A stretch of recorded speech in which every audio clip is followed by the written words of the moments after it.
পাকদা রাশিয়ার প্রস্তুতকারক প্রতিষ্ঠান কাজান বিমান উৎপাদন সমিতি, নোভোসিবিরস্ক বিমান উৎপাদন সমিতি প্ল্যান্ট ও বেরিয়েভের উৎপাদিত স্টিল স্ট্র্যাটেজিক বোমারু বিমান। 2020 সালের ইজভেস্তিয়া রিপোর্ট অনুসারে 3টি পাকদা প্রোটোটাইপ 2023 সালের এপ্রিলের মধ্যে প্রাথমিক পরীক্ষার জন্য প্রস্তুত হওয়ার কথা ছিল এবং 2026 সালের ফেব্রুয়ারিতে রাষ্ট্রীয় পরীক্ষা শুরু হবে। বিমানটি 2027 সালে ধারাবাহিক উৎপাদনে প্রবেশ করবে বলে আশা করা হচ্ছে। 2020 সালের ইজভেস্তিয়া রিপোর্ট অনুসারে 3টি পাকদা প্রোটোটাইপ 2023 সালের এপ্রিলের মধ্যে প্রাথমিক পরীক্ষার জন্য প্রস্তুত হওয়ার কথা ছিল এবং 2026 সালের ফেব্রুয়ারিতে রাষ্ট্রীয় পরীক্ষা শুরু হবে। বিমানটি 2027 সালে ধারাবাহিক উৎপাদনে প্রবেশ করবে বলে আশা করা হচ্ছে।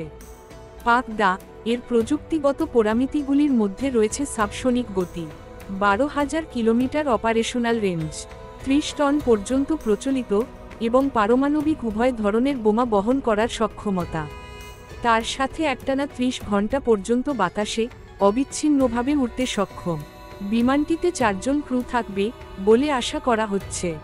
2013 সালের নভেম্বরে পাকদা এর কাজ দ্রুততর করার এবং 2014 সালে পূর্ণ স্কেলে গবেষণা ও উন্নয়ন কাজ শুরু করার সিদ্ধান্ত নেওয়া হয়েছিল।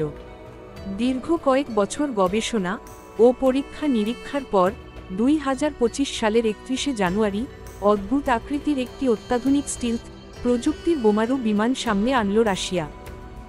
রাশিয়া যখন 2013 সালে অত্যাধুনিক স্টিলথ প্রযুক্তির 6 জেনারেশনের বোমারু বিমানের নকশা সামনে আনল, তখন বিষয়টি নিয়ে আমেরিকা সহ পশ্চিমা বিশ্ব তুচ্ছ তাচ্ছিল্য করেছিল এবং বলেছিলেন আমেরিকার তৈরি B-2 বোমারু বিমানের সমকক্ষ হবে কি।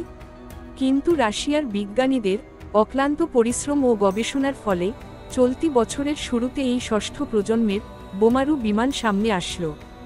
বিমানটি সামনে আসায় আমেরিকা সহ পশ্চিমা বিশ্ব তাক লেগে যায় এবং বিমানটি নিয়ে শুরু করে চুলচেরা বিশ্লেষণ।